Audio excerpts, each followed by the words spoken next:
आपको हमेशा से बोला गया था कि अगर आप दिन भर पढ़ाई करते हैं, आपके ग्रेड्स अच्छे आते हैं और अगर आपके पास डिग्री है तो आप इस गेम ऑफ लाइफ में जीत जाओगे। पर आप अभी यहाँ बैठे हुए हो स्मार्ट एज हेल, उसके बाद भी आपकी लाइफ स्टक है और सबसे बड़ी बात, आपको पता भी नहीं है कि आप क्यों स्टक है। आप अपना टेम्पर कंट्रोल नहीं कर पाते, आप हर टेक्स्ट लिखने से पहले ओवरथिंक करते हैं और आप पैरालाइज्ड हो रखे हैं ये सोचते हुए कि लोग आपके बारे में क्या सोच रहे होंगे। ऐसा इसलिए है क्योंकि IQ यानी कि इंटेलिजेंस क्वोशिएंट सिर्फ एक टूल के जैसा है, जैसे क्रिकेट में बैट होता है, पर EQ यानी कि इमोशनल क्वोशिएंट आपके हाथों के जैसा है, जो उस बैट को स्विंग करता है सिक्स मारने के लिए। पर अगर आपका हाथ शेक कर रहा है तो आपको लाइफ के गेम में क्लीन बोल्ड होने से कोई नहीं रोक सकता।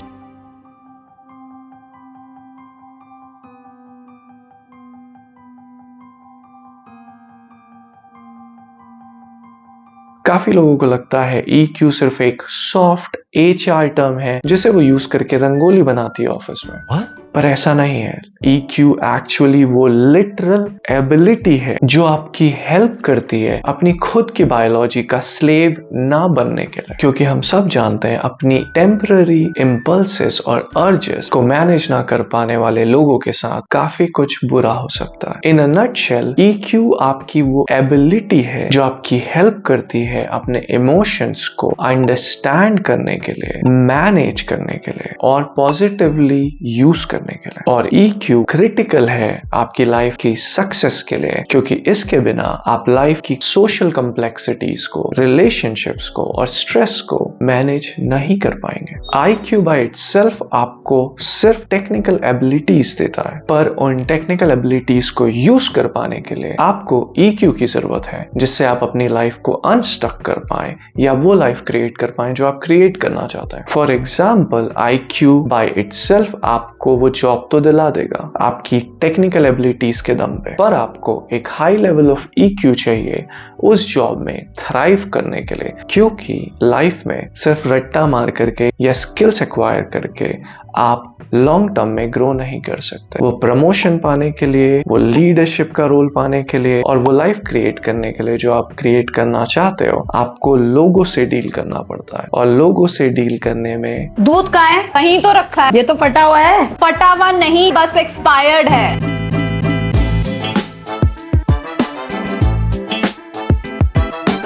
ऑब्वियसली कभी ना कभी कॉन्फ्लिक्ट अराइज होता है और आपको स्ट्रेस भी फील होता है। और लीडरशिप पोजीशंस में तो आपको लोगों को मैनेज करना होता है। इन सारी चीजों के लिए अगर आपने high level of EQ develop नहीं किया, then you are fucked. High level of IQ होना without developing a high level of EQ actually आपको स्टक करा सकता है, क्योंकि आप एनालिसिस पैरालिसिस में अटक जाएंगे। सिर्फ एनालाइज करते रह जाएंगे सिचुएशंस को, आप ओवरथिंक करते रहेंगे, आप परफेक्शनिज्म के पीछे भागते रहेंगे। All in the main time बाकी लोग सोशली कनेक्ट करके अपना नेटवर्क बना लेंगे, जिससे उन्हें वो अपॉर्चुनिटीज मिलने लगेंगी जिसके आप लायक थे, पर क्योंकि आपको लोगों से कनेक्ट नहीं करना आता था, आपकी वो अपॉर्चुनिटी किसी और को मिल गई, इवन दो हो सकता है कि आपके स्किल लेवल्स उनसे ज्यादा बेटर थे। In short, high level of IQ आपको दरवाजे तक तो पहुंचा सकता है, पर उस दरवाजे के पार आप कितना आगे तक जा पाएंगे वो EQ डिटरमाइन करता है। Because life is all about interacting with other human beings. जिंदगी का मतलब ही है हम एक दूसरे से कम्युनिकेट कर पाए। पता नहीं आपको लोगों ने क्या बोला है, but let me clarify, EQ is actually a skill. मतलब आप हमेशा इसे डेवलप कर सकते हैं प्रैक्टिस करके। और high level of EQ develop करने के लिए हमें पता होना चाहिए कि कौन सी ऐसी चीजें हैं जो मिल करके हाई लेवल ऑफ EQ बनाती हैं और कैसे हम वो high level of EQ develop कर सकते हैं खुद की लाइफ में। There are 4 main aspects of EQ, जिसमें सबसे पहले आता है सेल्फ अवेयरनेस। अगर आपको खुद की ही अवेयरनेस नहीं है कि आपके अंदर क्या चल रहा है और क्यों आप रिएक्ट कर रहे हैं किसी भी चीज को लेकर के, देन जस्ट इमेजिन आप कैसे लोगों की हेल्प कर पाएंगे, लोगों को मैनेज कर पाएंगे। तो फिर गया ना वो प्रमोशन।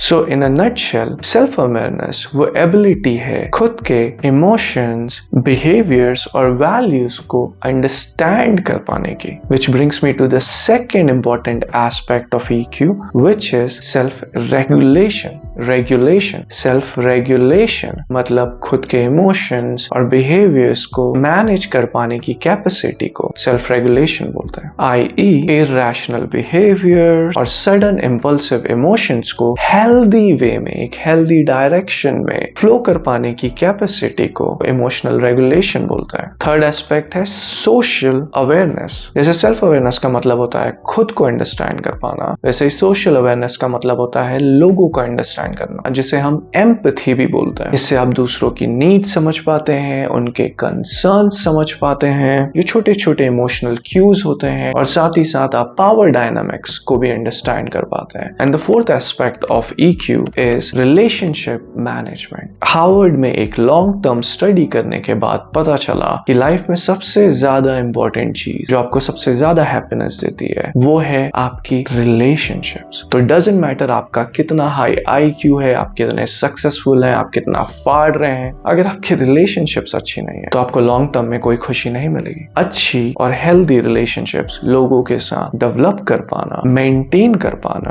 और लोगों को इंस्पायर कर पाना और उनके साथ काम कर पाना, it's a very important ability to develop. Now this brings me to the most important part of the video, how to develop a high level of EQ। Even अगर आपकी EQ अभी काफी लो है, अपनी EQ डेवलप करने के लिए हमें उन चारों एस्पेक्ट को ध्यान में रखते हुए एक ऐसी प्रैक्टिस बिल्ड करनी पड़ेगी जो उन चारों एस्पेक्ट्स को हमारी लाइफ में एज अ स्किल प्रैक्टिस करने का मौका दें। Which brings me to the first point, how to increase self awareness। अपनी सेल्फ अवेयरनेस की एबिलिटीज को डेवलप करने के लिए सबसे सिंपल तरीका है आप जर्नलिंग कर सकते हैं रेगुलरली। 5 से 10 मिनट का टाइमर लगाइए, जो भी आपके इमोशंस और फीलिंग्स है उन्हें लिखना स्टार्ट कीजिए, जिससे आप उन्हें रिकॉग्नाइज कर पाए कि कौन से इमोशंस और फीलिंग्स और कौन सी चीजों के कारण वो इमोशंस और फीलिंग्स आपको on a regular basis feel होती है, जिससे आप उन पैटर्न्स को रिकॉग्नाइज कर पाएंगे जिन पैटर्न्स के कारण आप अनकॉन्शियसली रैंडमली रिएक्ट कर रहे हैं लाइफ को रेदर देन कॉन्शियसली रिस्पॉन्ड करने के। इससे आपको आपके इमोशनल ट्रिगर्स और थॉट पैटर्न्स को रिकॉग्नाइज करने में काफी हेल्प होगी। इसके साथ ही साथ जो इमोशनल ट्रिगर्स आपने आइडेंटिफाई किए हैं जो आपको पागल बना देती है, रेदर देन दूसरों को ब्लेम करके आप उन इमोशंस के साथ बैठ सकते हैं, उन इमोशंस को फील कर सकते हैं पूरी तरीके से, आप मर नहीं जाएंगे। और इसको करने के लिए आप 5 से 10 मिनट के लिए माइंडफुलनेस मेडिटेशन प्रैक्टिस कर सकते हैं। मैंने अपनी लास्ट वीडियो में बताने की कोशिश करी है जर्नलिंग और माइंडफुलनेस मेडिटेशन इन डेप्थ आप कैसे कर सकते हैं, उसके लिए आप जो वीडियो आ रही है उससे देख सकते हैं। Which brings me to the second point, how to enhance self regulation। इसके लिए मेरे पास एक सिंपल सा 5 सेकंड रूल है जो पर्सनली मैं अपनी लाइफ में इंप्लीमेंट करता हूं मोस्ट ऑफ द टाइम। जो आपने फर्स्ट स्टेप में अपने ट्रिगर्स आइडेंटिफाई किए थे, जब भी वो ट्रिगर्स एक्टिवेट होते हैं, मतलब जब भी आपको पागलों जैसा फील होता है, आप 5 तक गिनती गिन सकते हैं रेदर देन इमीडिएटली रिएक्ट करने के। इससे आपको एक गैप मिल जाएगा आपके पर्सनल ट्रिगर्स और आपके इमोशनल रिएक्शंस के बीच में। ये जो गैप है ये आपकी मोमेंट ऑफ पावर है। यहाँ पर आप कॉन्शियसली चूज कर सकते हैं एक इंसान के जैसा रहने की रेदर देन अ मंकी। अपनी सेल्फ रेगुलेशन को एनहेंस करने के लिए मैं आपको स्ट्रेस मैनेजमेंट की टेक्निक्स भी रेकमेंड करूंगा, जैसे कि डीप ब्रीदिंग या बॉक्स ब्रीदिंग कर सकते हैं जो नेवी सील्स यूज करते हैं अपने स्ट्रेस लेवल्स को मैनेज करने के लिए। बॉक्स ब्रीदिंग करने के लिए आप सिंपली 4 के काउंट तक ब्रेथ अंदर लेते हैं एंड देन 4 के काउंट तक आप उसे होल्ड करके रखते हैं, देन आप 4 के काउंट तक उसे रिलीज करते हैं एंड देन आप 4 के काउंट तक रोक के रखते हैं। ना ही आप सांस ले रहे हैं ना ही आप सांस छोड़ रहे हैं। तो आप समझ सकते हैं इसे क्यों बॉक्स ब्रीदिंग बोला जाता है। आप इसे आइडियली 5 से 10 बार कर सकते हैं जब भी आपको स्ट्रेसफुल फील हो रहा है। और इसके साथ ही साथ आप अपने रिएक्शंस को क्वेश्चन कर सकते हैं। हमारी आदत है हम दूसरों के रिएक्शंस को हमेशा क्वेश्चन कर रहे होते हैं, उसने मेरे साथ ऐसा क्यों किया, वो पागल लड़की है, ये चूतिया है, एक्सेट्रा। बट दूसरों को ब्लेम करने से आपकी जिंदगी नहीं सुधरने वाली। ऑब्वियसली अपने टाइम का इससे बेटर यूज है कि आप अपने आप को क्वेश्चन करें कि क्यों मैं ऐसा करता हूं, क्या रीजन है, क्या बेनिफिट हो रहा है मुझे इस रिएक्शन से। और अगर कोई बेनिफिट नहीं हो रहा तो आपको पागल कुत्ते ने नहीं काट के रखा हुआ है। आप अपने एक्शंस को बदल सकते हैं उस गैप में। और पागल कुत्ते से मुझे याद आता है हाउ टू कल्टिवेट एम्पैथी, दूसरों के लिए अंडरस्टैंडिंग कैसे क्रिएट करते हैं। ऑब्वियसली सबसे इंपॉर्टेंट है कि आप प्रैक्टिस करें एक्टिव लिसनिंग, लोगों को सुने भी कि वो बोलना क्या चाह रहे हैं, उनके प्रॉब्लम्स क्या है, उनके कंसर्न्स क्या है, उन्होंने नया क्या सीखा है। हो सकता है आपकी कोई हेल्प हो जाए, हो सकता है आपकी कोई प्रॉब्लम का सोल्यूशन हो उनके पास, या आप उनकी कोई प्रॉब्लम का सोल्यूशन प्रोवाइड कर सकते हैं। And you are not in a competition, दूसरों को भी बात करने दो भाई। इससे हो सकता है आप लोग ऑटोमेटिकली कनेक्ट करने लग जाए। इसके साथ ही साथ आप उनकी बॉडी लैंग्वेज को ऑब्जर्व कर सकते हैं, क्योंकि लोग बोल कुछ और रहे होते हैं और कर कुछ और रहे होते हैं। And from my personal experience I would say आप लोगों की बॉडी लैंग्वेज को ऑब्जर्व करके उनके बारे में ज्यादा समझ पाएंगे रेदर देन जस्ट उनके वर्ड्स सुन के, because more than 70% of all communication is non verbal, मतलब वो आपकी बॉडी लैंग्वेज और वॉइस टोन पे बेस्ड है। साथ ही साथ अगर आपको ऐसा लगता है कि किसी ने आपके साथ कुछ बुरा किया, तो आप अपने आप को उनकी पर्सपेक्टिव में रख के देख सकते हैं और इमेजिन कर सकते हैं कि okay,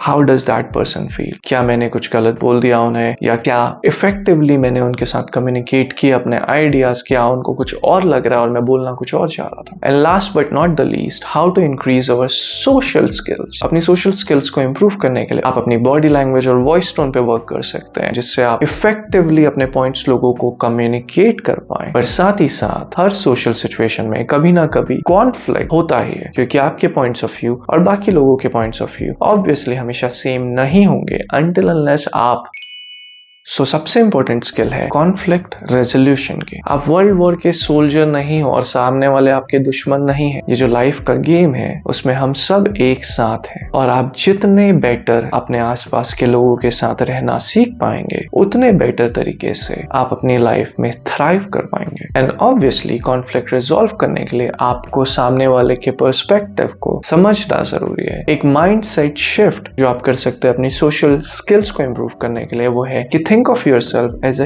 team player. Just imagine किन लोगों के साथ आपकी सबसे ज्यादा बनती है। क्या वो लोग हैं जिनसे आप हमेशा लड़ रहे होते हो, या वो लोग हैं जो आपको समझते हैं, आपकी बातों को अंडरस्टैंड करते हैं, और आप जैसे हो वैसा आपको एक्सेप्ट करते हैं। तो मेरी रिकमेंडेशन रहेगी, rather than trying to change others, understand where they are coming from and accept them. Then अगर वो रेडी हैं तो उन्हें कंस्ट्रक्टिव क्रिटिसिज्म आप दे सकते हो। एंड ऑब्वियसली ये सारी चीजों को करने के लिए आपको आपकी कंफर्ट जोन के बाहर जाना पड़ेगा, which also is a huge practice to develop your emotional quotient। क्योंकि कोई भी ग्रोथ, कोई भी चेंजेस अपने कंफर्ट जोन में रह करके एक्शंस लिए बिना बिल्कुल नहीं आते। Let me know in the comments आप पर्सनली क्या करने वाले हो अपने इमोशनल इंटेलिजेंस को इंप्रूव करने के लिए। नाउ EQ के बारे में जानकारी इकट्ठा करना is very great and awesome, पर रियल में हाई EQ डेवलप करने के लिए आपको आपके एक्शंस को अपनी वैल्यूज के साथ अलाइन करना काफी जरूरी है। और ये करने के लिए मुझे लगता है जो अभी स्क्रीन में वीडियो आ रही होगी, ये आपकी काफी हेल्प कर सकती है। Signing off, peace, love.